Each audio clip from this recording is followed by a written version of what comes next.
ತಮಿಳುನಾಡಿನಲ್ಲಿ ಡಿಎಂಕೆ ಪಕ್ಷಕ್ಕೆ ಮುಳುವಾಗಿರುವಂತಹ ಟಿವಿಕೆ ಪಕ್ಷದ ಸ್ಥಾಪಕಾಧ್ಯಕ್ಷ ವಿಜಯ್ ನಟನೆಯ ಜನನಾಯಕನ ಚಿತ್ರಕ್ಕೆ ಮತ್ತೊಂದು ಕಂಟಕ ಎದುರಾಗಿದೆ.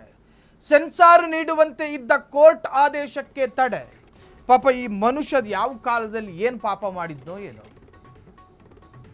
ಸಿನಿಮಾಗೆ ನಿವೃತ್ತಿ ಕೊಟ್ಟು ಕಟ್ಟ ಕಡೆಯ ಸಿನಿಮಾವನ್ನ ಜನರಿಗೆ ತೋರಿಸಿ ತಮಿಳುನಾಡಿನಲ್ಲಿ ತೂಫಾನ್ ಎಬ್ಬಿಸೋಣ ಅಂತ ಹೇಳಿ ಪ್ಲಾನ್ ಮಾಡ್ಕೊಂಡು ಪಾಪ ಪುಣ್ಯಾತ್ಮ ಆ ಪ್ರೊಡ್ಯೂಸರ್ ಕೋಟಿಗಟ್ಟಲೆ ಸುರಿದವನೇ ಜನನಾಯಕನ ಸಿನಿಮಾಗೆ. ರಿಲೀಸ್ಗೆ ಸೆನ್ಸಾರ್ ಮಂಡಳಿಯ ಸರ್ಟಿಫಿಕೇಟ್ ಬೇಕು. ಸ್ಟೇಟ್ ಸೆನ್ಸಾರ್ ಅಲ್ಲ, ಬದಲಾಗಿ ಸೆಂಟ್ರಲ್ ಸೆನ್ಸಾರ್ ಮಂಡಳಿ. ಅವರು ಕೊಡೋದಕ್ಕೆ ಒಪ್ಕೊಳ್ತಾ ಇಲ್ಲ. ಯು ಕೊಡೋದಾ ಎ ಕೊಡೋದಾ ಇನ್ನೂ ಗೊಂದಲ.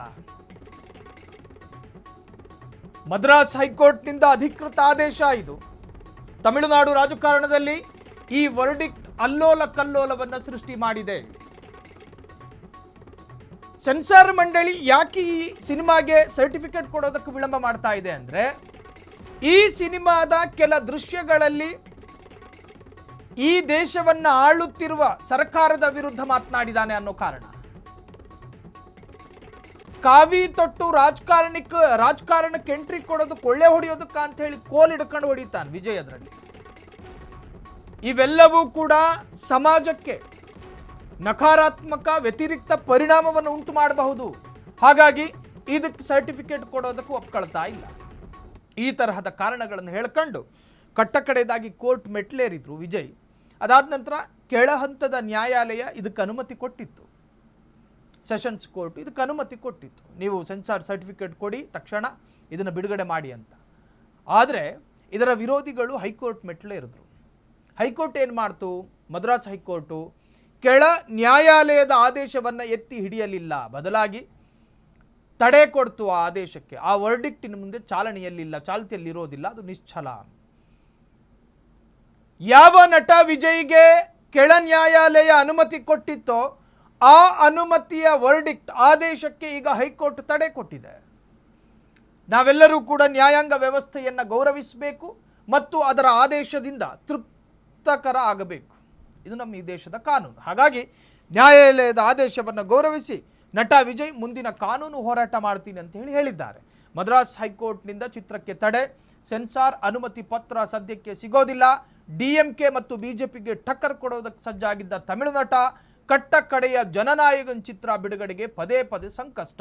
ಜನನಾಯಕನ್ ಬಿಡುಗಡೆಗೂ ಮುನ್ನವೇ ಜನರಲ್ಲಿ ನಿರೀಕ್ಷೆ ಮೂಡಿಸಿದ್ದ ಟ್ರೇಲರು ಈ ಹಿಂದೆ ಕೇಂದ್ರದ ಬಿಜೆಪಿ ನಾಯಕರು ತಮಿಳುನಾಡಿಗೆ ಆಗಮಿಸಿದಾಗ ಇದೇ ನಟ ವಿಜಯ್ ಜೊತೆ ಒಂದಷ್ಟು ಮಾತುಕತೆಗಳನ್ನು ನಡೆಸಿದ್ರು, ಮೊಬೈಲ್ ಮುಖಾಂತರ ಸಂಭಾಷಣೆ. ನೀವು ಡಿಎಂಕೆ ಪಕ್ಷದ ತತ್ವ ಸಿದ್ಧಾಂತಗಳ ವಿರುದ್ಧ ವೈಚಾರಿಕವಾದ ಹೋರಾಟದಲ್ಲಿದ್ದೀರಿ. ನಾವು ಕೂಡ ದೇಶದ ಭಾಜಪ ಪಕ್ಷದವರು, ನಮಗೂ ನಮ್ಮದೇ ಆದ ವೈಚಾರಿಕತೆ ಇದೆ.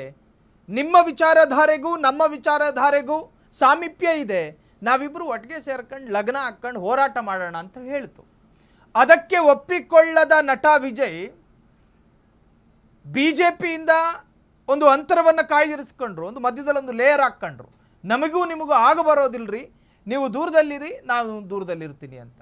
ಅದಾದ ನಂತರ ಒಂದೊಂದೇ ಸಂಕಷ್ಟಗಳು ಎದುರಾಗ್ತಾ ಹೋಗ್ತು.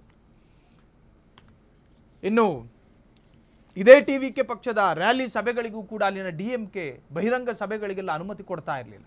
ಒಂದೊಂದು ತರಹದ ಲೀಗಲ್ ಕಂಟಕಗಳನ್ನು ಎದುರಿಸ್ತಾ ಇದ್ದಂತಹ ನಟ ವಿಜಯ್ಗೆ ಈಗ ಮತ್ತೊಂದು ಸಂಕಷ್ಟವೂ ಕೂಡ ಎದುರಾಗಿದೆ. ಕ್ಷಣ ಕ್ಷಣದ ಸುದ್ದಿಗಳಿಗಾಗಿ ಫ್ರೀಡಂ ಟಿವಿ ಸಬ್ಸ್ಕ್ರೈಬ್ ಮಾಡಿ, ಲೈಕ್ ಮಾಡಿ ಹಾಗೂ ಫಾಲೋ ಮಾಡಿ. ಹೊಸ ಸುದ್ದಿಗಳ ನೋಟಿಫಿಕೇಶನ್ಗಾಗಿ ಬೆಲ್ ಐಕಾನ್ ಮೇಲೆ ಕ್ಲಿಕ್ ಮಾಡಿ.